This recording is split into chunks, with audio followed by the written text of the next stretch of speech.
Good afternoon on the national news from BGI TV Currents. First are the headlines. Tinubu meets lawmakers-elect at Aso Rock. Also, Tinubu meets Oni of Ife, other traditional rulers today. Buhari spent over $19 billion used for Dangote refinery in failed bid to revive Nigeria's refineries, Governor Sule. Telecoms contributed 2.5 trillion naira to Nigeria's GDP in 2023 Q1. Government paraded over alleged plan to stop Governor Abiodun swearing in. And on sport, Lone Stars won't be intimidated by Super Eagles. Kestar. My name is Morire Rebila Lawal. The news in detail. President Bola Ahmed Tinubu on Thursday met with lawmakers-elect under the platform of the All Progressive Congress APC, the People's Democratic Party PDP, the Labour Party LP, the New Nigerian People's Party NNPP, and other four parties that would constitute the 10th National Assembly. Those in attendance at the conference hall of the State House in Abuja include Vice President Kashim Shettima, outgoing Senate President Ahmed Lawan, as well as outgoing Speaker of the House of Representatives Femi Gbajabiamila, amongst others. The President asked lawmakers to put the nation first and downplay party politics and a discharge of their duties as he extended a hand of fellowship to the lawmakers. He also called on the lawmakers to work together to choose good leaders in the 10th National Assembly. Gbajabiamila, who is set to resume as the President Chief of Staff, who conveyed the message of the President, said the next 4 years will make or mar the development of the country. He said the 10th National Assembly must work in partnership with the President for a successful administration. A cross-section of lawmakers-elect from the House of Representatives and the Senate in a meeting with President Bola Ahmed Tinubu on Thursday, June 8, 2023. In the just concluded elections, the ruling APC secured over 170 of the 366 in the Green Chamber, the highest by any party. The PDP second came with over 100 seats, the LP with over 35 seats, the NPP with about 20. Many APC lawmakers have since indicated interest to emerge the next Speaker of the House. They include Benjamin Kalu, Ahmed Wase, Alhassan Adodo Gua, Yusuf Gadli, Aliyu Bitara, Tajuddin Abbas, Abdurrahim Olawi, Sani Jaji, Princess Onoa, amongst others. Also, Senators Abdul Aziz Yari, Oji Kalu, Godswill Akpabio have also showed interest in becoming the next Senate President after Ahmed Lawan. At a point where we need to start doing things differently. At a point where the next 4 years will either make or mar development in our country.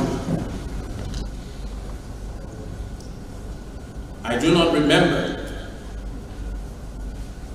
any president at a time like this, when we're about to go into the issue of leadership,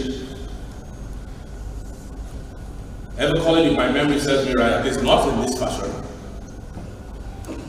calling both members of the House and the Senate, irrespective of party, together to work with him in unison.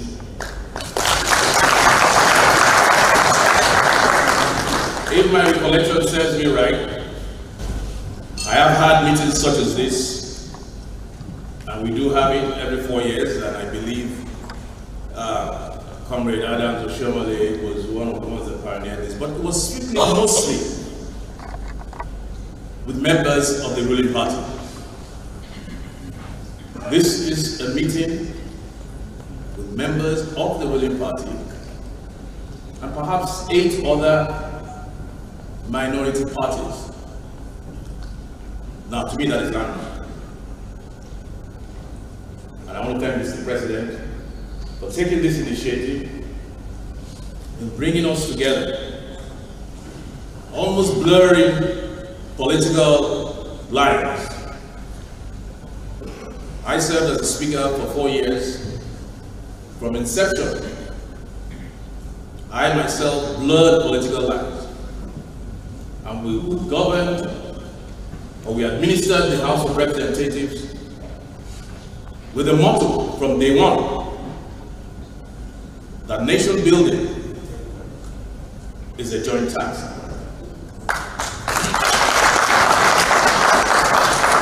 And it's that same motto that Mr. President is extending his hand of fellowship to all members, APC, PDP, Labour, APGA, SDP, name it.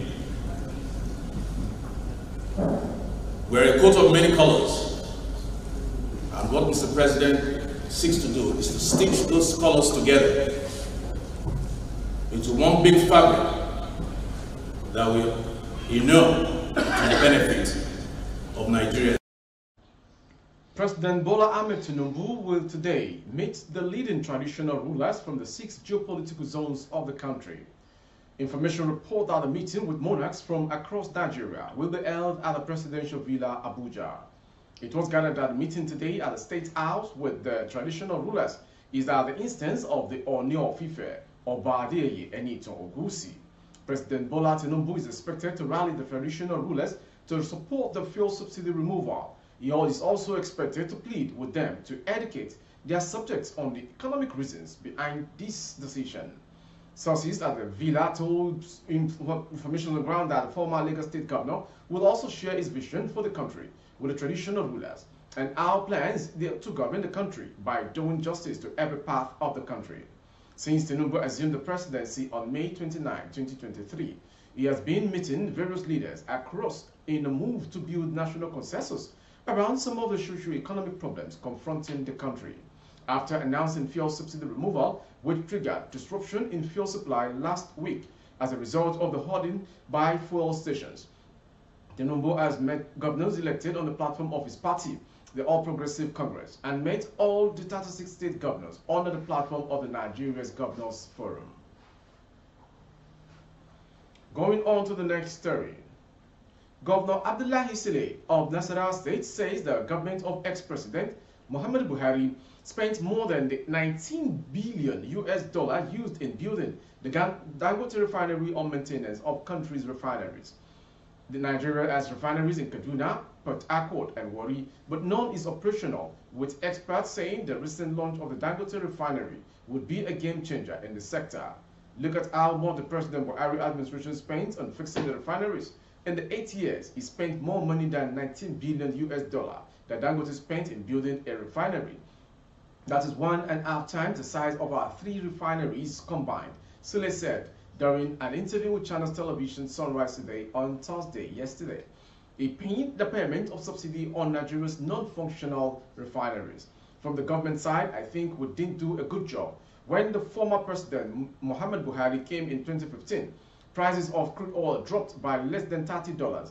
At that time, there was zero subsidy. 3 refineries in Nigeria today have a total of 450,000 barrels per day. Dangote is 650,000 barrels. He spent 19 billion naira on building it. We spent not building a new one, but in maintaining these refineries more than $19 billion in 8 years. Yet they have not been maintained, he said. The Dangote refinery, which is Africa's biggest oil refinery, launched in building plans in 2017, but the project was commissioned in May 2023, a few days before the end of Buhari's administration. I will give you an example. When the president just came in around 2015, prices of crude oil dropped to less than $30. As at that time, there was zero subsidy. Because the only reason why we are paying subsidy is because we are not refining. Okay? So if we had taken care of our refineries very well, there wouldn't have been this. In the year 2002 or so, we gave 18 licenses, DPR. I was there in Lagos. You know, on the phone we gave 18 licenses for private refineries. Not one of them was built. So a lot of things have happened. Government tried this, it didn't work. Tried this, it didn't work. All thinking that if we had done that, all this problem of subsidy will have been over. Look at how much the President Buhari administration spent, on fixing of the refineries. In the 8 years, he spent more money than the 19 billion that Dangote spent in building a refinery that is 1.5 times the size of all our 3 refineries combined. Our 3 refineries in Nigeria today have a total of 450,000 barrels per day. Dangote is 650,000. He spent $19 billion in building it.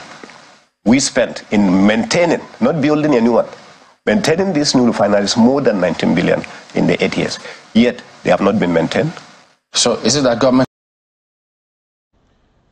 Telecommunications and ICT services contributed 2.508 trillion naira to Nigeria's GDP in the first quarter of 2023. The Nigerian Communication Commission, NCC, stated on Thursday. NCC quoted figures released by the National Bureau of Statistics, NBS, in a statement issued by its Director of Public Affairs, Ruben Moka. Telecom's contribution to GDP was calculated from 46 distinct sectors of the economy, which constitute telecoms and information service baskets. The Nigerian telecom industry has continued to show a positive outlook, which is credited to the initiative and innovative and predictable telecoms regulatory environment implemented by the NCC. One of the key highlights of the telecoms industry performance within the period was the generation of $820.8 million for the federal government from F5G spectrum licensing fee. The fees were paid by 3 operators, MTN, MAFAB, and Airtel, Mr. Muko stated. He added that following the issuance of licenses in December 2021, MTN and MAFAB already launched 5G services, while Airtel, which received its license in December 2022, is set to launch the service in June. The NCC spokesman also stated that another major development in the sector was the launch of Starlink's broadband services, a satellite-based wireless broadband service with potential nationwide coverage. He added that this followed the issuance of license to Elon Musk owns SpaceX by the NCC, noting that the services were now available in different parts of the country. Mr. Moka stressed that the growth statistics of the telecom industry were showing impressive record of contributions to the Nigerian economy. He stated that the number of phone subscribers in Nigeria as at April 2023 stood at 223.6 million. Number of internet subscribers for same period was 157 million, while broadband subscriptions stood at 92 million naira, Mr. Moka added. From that story from Telecom, we go straight to Ogun State. 4 armed men have been paraded by the police in Ogun State over an alleged attempt to disrupt the second-term inauguration ceremony of Dr. Dapo Abiodun of Ogun State. Abiodun was on May 29 sworn in for second term at the MKO Abiola Stadium, Kuto, Abeokuta. The Ogun State Police Commissioner, Olarewaju Oladimeji, said the suspects planning to disrupt the ceremony identified themselves as Adedapo Taiwo, Arogundade Idowu, Noah Jogomi, and James Abiodun. The police commissioner disclosed that the 4 suspects were arrested at Kobakwe area of Abeokuta for planning to disrupt the inauguration ceremony of Dr. Dapo Abiodun's second term. According to him, the suspects were in possession of a barrel pistol, live ammunition, and assorted criminal charms when they were arrested. The suspects were on Thursday paraded at the police headquarters, Elewero, alongside 36 others. The Ogun police paraded other suspects for their alleged involvement in cultism, murder, and armed robbery. Oladimeji said the suspects were apprehended within and outside Ogun State. He said Michael Bob Abdul Omotoyosi and Madashino Idris were apprehended for conspiracy, armed robbery, and stealing in Mushin, Lagos State, adding that a stolen Toyota car was recovered during the operation. Also, one Austin Omo, who was allegedly involved in an armed robbery incident in Ogun, was nabbed in Maroko, Lagos, while a stolen Toyota Sequel SUV marked AAA 631HX was recovered. The police boss explained further that one Wasiu Odubote was apprehended for shop breaking and stealing in Igbeba, Ijebu-Ode, having broken into a spare parts shop on Old Ondo Road with other members of his gang now at large. Others paraded were accused of cultism and for being in possession of arms, guns, and other criminal weapons. The police boss stressed that the command would not relent until the state was rid of cultism and other criminal activities. In case you're just joining, you are watching the national news from BGI TV Current, and the last story for today is a sports story. Sierra Leone head coach John Kester claimed his players won't be intimidated by the Super Eagles pedigree. Kester's men and the Super Eagles will clash in a 2023 Africa Cup of Nations qualifying fixture this month. The match day 4 encounter is billed for the Samuel Kenyo Dole Stadium, Monrovia, on Sunday, June 18. The Super Eagles are favourite to win the game, but Kester claimed his players won't just lie down and allow the Super Eagles overrun them. We are going to go there to compete. We are not going there to lie down. I don't really need to let the players understand the significance of the game, Kester said in a short video posted on the official website of Sierra Leone Football Federation on Thursday. I think the players themselves should understand that they should release the challenge of coming up against the Nigerian players who are doing well overseas. The Super Eagles top Group A of the qualifiers with 9 points, while Sierra Leone are 4 points adrift in third position. A draw will be enough for the Super Eagles to seal a place in Cote d'Ivoire, while Lone Stars must win the game to keep their qualification hopes alive. With the sports story, we come to the end of today's national news from BGI TV Current. Before we go, some major headlines. Tinubu meets lawmakers-elect at Aso Rock. Tinubu meets Oni of Ife, other traditional rulers today. Buhari spent over $19 billion used for Dangote refinery in failed bid to revive Nigeria's refineries, Governor Sile of Nasarawa. And on sport, Lone Stars won't be intimidated by Super Eagles, head coach Kester.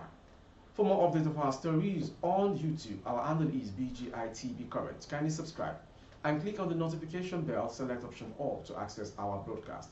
On Facebook, Bagide Imo with Alawi Adebayo. Please like and follow the page. For advert placement of your goods and services, coverage of events and function, please dial the phone number streaming on your screen. Jumat Mufida to all faithful Muslims all around the world. Good afternoon. I am Morire Rabila Lawal. Audio Jungle.